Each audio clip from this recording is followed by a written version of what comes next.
En parlant de mise en scène, parce que c'est quand même ton cœur de métier, tu as travaillé avec beaucoup de C'est personnes, mon seul métier, ouais.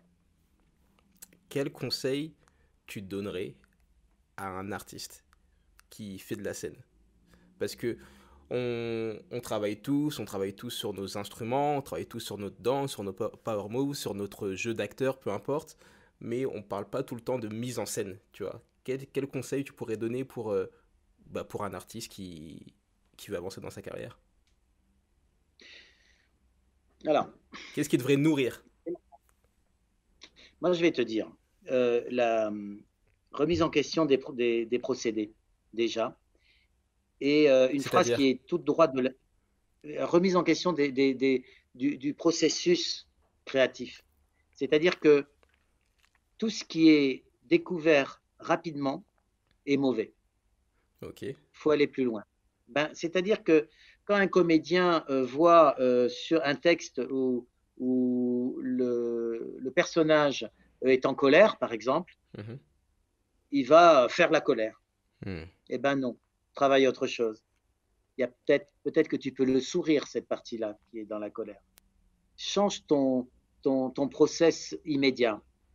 Et dans le rap, notamment, il y a d'énormes carences au niveau de la scène, d'énormes D'accord. carences. Parce que le rap s'accroche au texte et donne son texte, souvent très mal articulé, si bien qu'on ne comprend pas. Le commun des mortels ne comprend pas. Il comprend s'il connaît déjà le texte et ça lui fait une sorte de... Bon, mais autrement, il ne comprend pas. Donc c'est compliqué, mal articulé, avec souvent une balance qui n'est pas correcte, donc le son vient bouffer la voix lead, etc. C'est un peu compliqué. Hmm. Mais au-delà de ça, il faut comprendre ce que je dis toujours aux comédiens, que le texte d'un auteur, même si c'est toi l'auteur, Mhm. le texte est une œuvre inachevée, même si le livre est publié. Qu'est-ce qui achève, qu'est-ce qui accomplit un texte? C'est l'âme. Un texte, c'est le résultat de l'âme. Mais il faut renvoyer l'âme. Quand tu vois, je suis désolé, quand tu vois, bon encore, Kerry James ou Jacques Brel, Mhm. euh, euh, le texte, il est interprété, il puise très profond. Il y a une phrase dans la Bible qui dit, c'est de l'abondance du cœur que la bouche parle.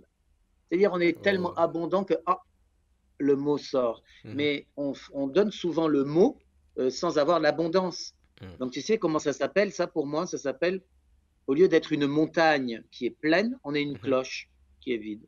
On fait Ok. du bruit, mais il Mhm. y a de l'air dedans. Et le conseil que je dirais, c'est remplissez votre âme, quoi. Développez le sens. Et une fois que vous l'avez trouvé, remettez en question pour tout ça, c'est la répétition. Mhm. Souvent, je l'ai mis dernièrement sur Facebook, j'ai mis un iceberg Mhm. pour dire qu'est-ce que c'est que le travail d'un artiste. Mhm. C'est 7 fois plus épais ce qui porte la partie immergée.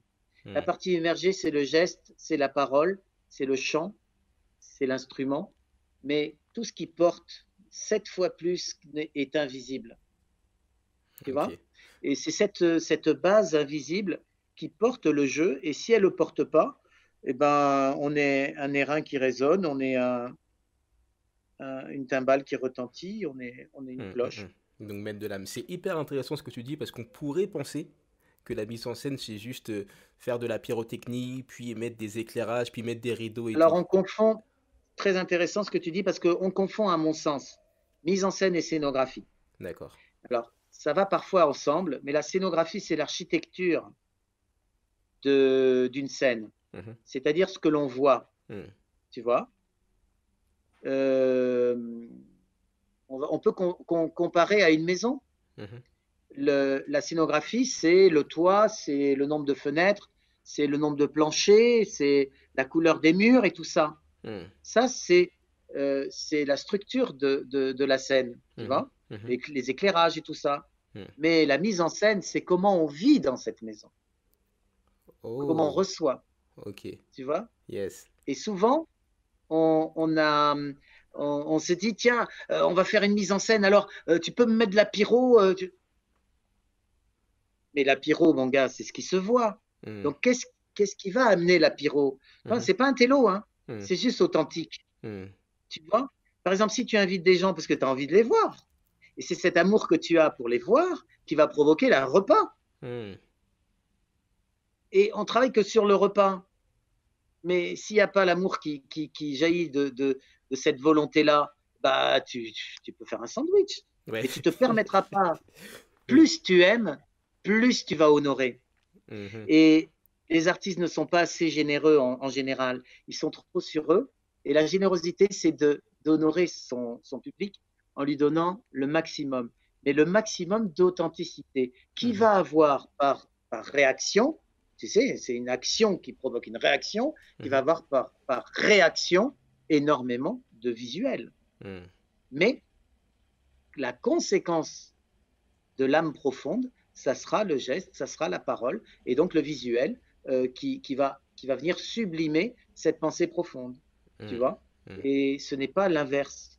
Hmm. Moi, quand les comédiens, je les fais travailler, ils me disent, donne-moi de la technique. Je dis, oui, on viendra à la technique, sur la musicalité, sur la respiration, sur le développement émotionnel, euh, sur le rythme, oui, sur les déplacements, Mhm. sur la géographie de la scène. Oui, Ouais. je te le donnerai. Mhm. Mais si je te le donne maintenant, tu vas être un imbécile.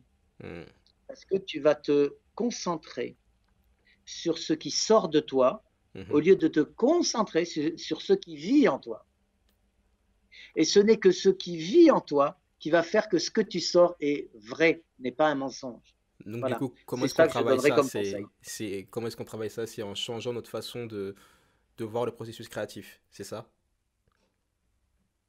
Tout ce qui est évident est pour les feignants quand on est artiste. D'accord. Il faut comparer un travail d'écriture ou d'interprétation à un travail d'un sculpteur. Le sculpteur, il a une idée de la silhouette. Il va la travailler dans le bois, par exemple, avec sa gouge et son maillet. Il va travailler et puis la silhouette va prendre une place. Et il va l'observer. Et après, c'est cette sculpture qui va, d'une façon pas du tout spirituelle, mais cet objet va finalement le guider parce qu'il y Mhm. aura déjà un premier travail qu'il aura envoyé. Hmm. Et c'est en le regardant, en l'observant, qu'il va développer. Et une fois qu'il a fait la forme générale, le travail vient de commencer. Il Hmm. va falloir le poncer, il va falloir le patiner Mhm. jusqu'à ce que ça devienne sensuel, Hmm. acceptable, Hmm. tu vois. Hmm. Voilà. Et c'est ça le travail. Il faut travailler énormément. Pas sur ce qui sort, mais ce qui vit. Mais peut-être que nous, on est peut-être, nous sommes peut-être pris au piège, surtout ma génération, Snapchat, Instagram, Facebook, où on peut peut-être avoir D'accord. tendance à chercher les gratifications immédiates, c'est-à-dire on va travailler à peine un truc, on va nous mettre des likes, donc on va être très content, tu vois, ça va faire travailler notre dopamine, ça va l'augmenter, et du coup on va peut-être balancer les choses trop rapidement, alors qu'il faudrait peut-être, tu me diras ce que tu en penses, penser plus comme un sculpteur, voilà, comme un sculpteur de la Renaissance, tiens, qui va peut-être Bah, passer ouais. 20 ans à faire son... Bon, peut-être pas, mais voilà, qui va prendre le temps Ah nécessaire oui, à oui, travailler sur son oui, œuvre. ah oui. Et un peu, on parlait du jardinier. Ouais, Tu crois qu'un jardinier il tire sur la tige d'une fleur pour la faire pousser? ouais. Ah, tu connais cette phrase, hein, c'est pas en tirant sur une plante qu'on la fait grandir plus vite. Ah, c'est intéressant. C'est intéressant donc de Tu ne... sais, tu parles des gamins Snapchat où les filles, elles sont là et elles regardent seulement. Hmm. Ouais, Oh, ouais, on se ouais, réveille là. ouais. T'es morte, il y a un problème? Hmm. Parle, putain! Ouais, c'est fou. Ok. Et par rapport au stand-up, notamment, Ouais. je suis amené à travailler avec beaucoup de personnes qui font du stand-up. Mhm.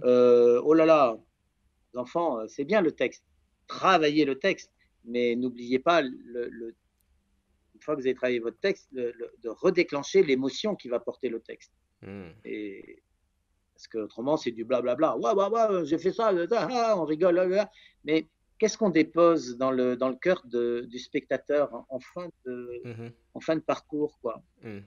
Il a hypothéqué son temps, il a rigolé, machin.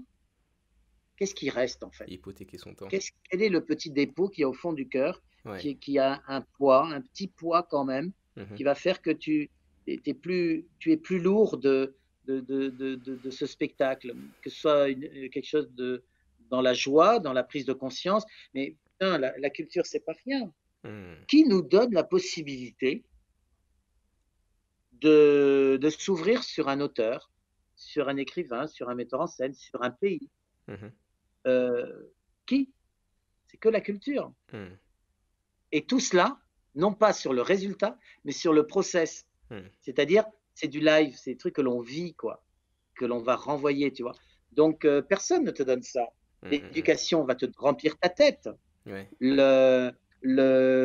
Comment dire, l'économie va te remplir ton assiette. Mhm. Mais la culture va remplir ton âme. Tu peux pas rester sans âme. T'es un mort. Ouais. On t'enterre. Ouais. Casse-toi. Tu vois. On T'es dira, mort. on dira ça aux enterrements maintenant. T'es mort, casse-toi. Voilà, comme ça, ce T'es sera. mort. Laisse les morts enterrer les morts. Aïe, aïe, aïe, c'est terrible. Est-ce que